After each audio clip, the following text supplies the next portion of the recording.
सभी बीएड प्रशिक्षणार्थियों का लाइव क्लास में स्वागत है। आप देखिए, जो आज हमारा जो आपका पेपर है समावेशी विद्यालय का निर्माण, उसकी जो थर्ड यूनिट है उसके अंतर्गत आज आपका टॉपिक रहेगा समावेशी कक्षा कक्ष में आंकलन या मूल्यांकन। देखिए, आप सभी जानते हैं कि जब कोई भी शिक्षण कार्य या शिक्षा प्राप्त करते हैं या कोई सा भी कार्य करते हैं तो उसका आंकलन किया जाता है, उसका मूल्यांकन किया जाता है।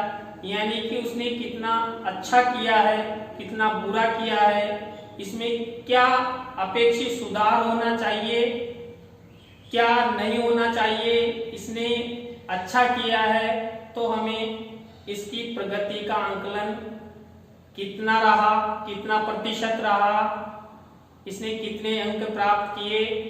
तो चाहे बालक सामान्य बालक हो या समावेशित बालक हो, सभी का आंकलन जरूर करना चाहिए। अब देखिए, जो हमारा टॉपिक है समावेशी कक्षा कक्ष में आंकलन मूल्यांकन। तो देखिए, समावेशी कक्षा कक्ष में आंकलन या मूल्यांकन का क्या योगदान है। जो आंकलन और मूल्यांकन होता है उसके माध्यम से हमें जो समावेशित जो बालक हैं उनके बारे में जानकारी प्राप्त होती है और वो बालक हमें किस तरह अपनी प्रगति दिखाता है उसके बारे में जानकारी मिलती है। तो देखिए, पहला है समावेशीकरण की प्रक्रिया में योगदान। देखिए, जो समावेशी कक्षा कक्ष में आंकलन या मूल्यांकन किया जाता है उसके माध्यम से जो बालक होते हैं, विशिष्ट बालक, दिव्यांग बालक, अक्षमतायुक्त बालक, उनके समावेशीकरण की प्रक्रिया में योगदान मिलता है। यानी कि हमें पता लगता है कि आंकलन के द्वारा जो विशिष्ट बालक है, दिव्यांग बालक है, वो कितना कक्षा के अनुरूप समावेशित हुआ, उसे कितना ज्ञान प्राप्त हुआ, वो वास्तव में इस कक्षा कक्ष में रुक सकता है या नहीं रुक सकता, या उसे ज्ञान प्राप्त हो रहा है या नहीं हो रहा। इसके बाद है समावेशीकरण की प्रक्रिया में अवरोध। देखिए, जो आंकलन और मूल्यांकन होता है वो समावेशीकरण की प्रक्रिया में अवरोध भी होता है। क्योंकि देखिए, किसी बालक का हम मूल्यांकन या आंकलन कर लेते हैं तो टीचर को पता लग जाता है कि फला बालक में ये निर्योग्यता है या इसके अंक कम आए हैं, और उस बालक को भी पता लग जाता है, जिससे क्या बालक के मन में ये होता है कि हम फेल हो गए, हमारे अंक कम आए, हमारा प्रतिशत कम बना।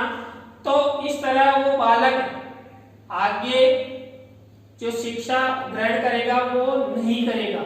यानी कुल मिलाकर समावेशी कक्षा कक्ष में आंकलन मूल्यांकन लेना भी अवरोध उत्पन्न करता है। यानी कि एक तरफ तो योगदान भी देता है और एक तरफ अवरोध भी उत्पन्न करता है। यानी कि जो समावेशी कक्षा कक्ष है उसमें आंकलन मूल्यांकन योगदान भी देता है और अवरोध भी उत्पन्न करता है। इसके बाद है आंकलन की पद्धतियों का विकास एवं ज्ञान। देखिए, हम समावेशी कक्षा कक्ष में समावेशित बालकों का आंकलन या मूल्यांकन करेंगे तो जो अध्यापक होते हैं उनको भी नई नई पद्धतियों का ज्ञान मिल जाता है और उन पद्धतियों का विकास भी होता है।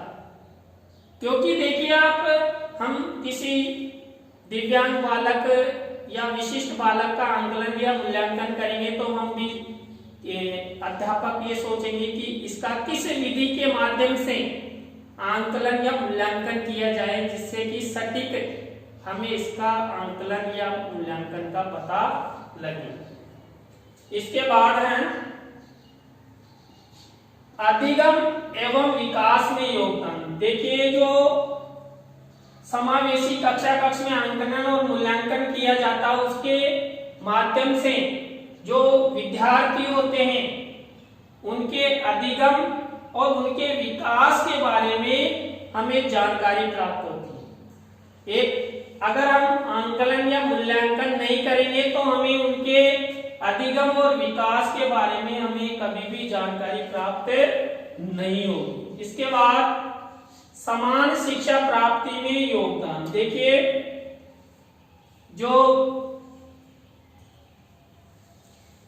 एक अध्यापक सामान्य बालकों का आंकलन और मूल्यांकन करता है, उसी तरह यहाँ पर समावेशित बालकों का आंकलन या मूल्यांकन किया जाता है, जिससे क्या हो, यानी कि आंकलन का जो तरीका है, आंकलन का जो फ्यूचर कृत है, जो दोनों प्रकार के बालकों के लिए निर्धारित है, उनमें समानता आती है। यानी कि शिक्षा में इससे समानता आती है और शिक्षा प्राप्ति में योगदान होता है। सीखने में योगदान। देखिए, आंकलन और मूल्यांकन के द्वारा जो विद्यार्थी होते हैं उनको सीखने में मदद मिलती है।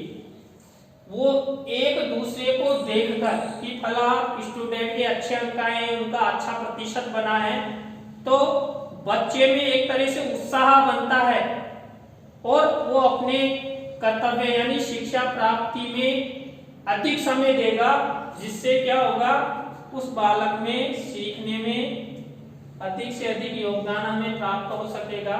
इसके बाद विशिष्ट आवश्यकताओं को जानने में सहयोग। देखिए, जब आंकलन और मूल्यांकन किया जाता है तो उसके बाद अध्यापक को पता लग जाता है कि इसमें क्या कमी है या इसमें क्या योग्यता है, तो इसके माध्यम से विशिष्ट आवश्यकताओं की जानकारी भी एक अध्यापक को मिल जाती है। इसके बाद बालक की प्रगति का ज्ञान।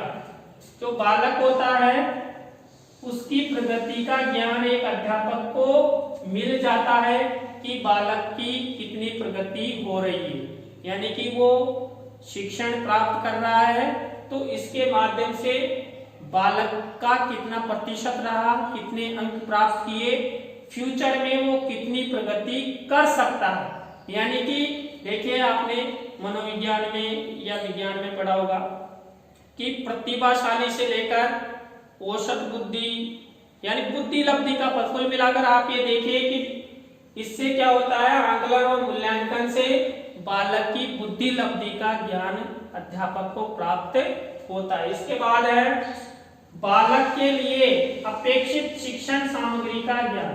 देखिए, अध्यापक को अगर बालक शिक्षा में प्रगति नहीं कर रहा है मूल्यांकन के पश्चात, तो इससे क्या होगा कि जो अध्यापक होता है उसको पता लग जाएगा कि इस बालक के लिए हमें क्या क्या शिक्षण सामग्री की आवश्यकता है। तो इसके बाद है शिक्षण अधिगम का ज्ञान। देखिए, आप सभी को पता है हम लर्निंग बाय डूइंग यानी करके ही सीखते हैं। कभी भी कोई भी अपनी माँ के पेट में सीख कर नहीं आता है। इस संसार में जन्म लेने के पश्चात ही हम शिक्षा ग्रहण करते हैं, सीखते हैं, लिपि सीखते हैं, पढ़ना सीखते हैं, लिखना सीखते हैं। यानी कुल मिलाकर हमारे सभी कौशलों का विकास जन्म के उपरांत शिक्षा प्राप्ति में ही होता है।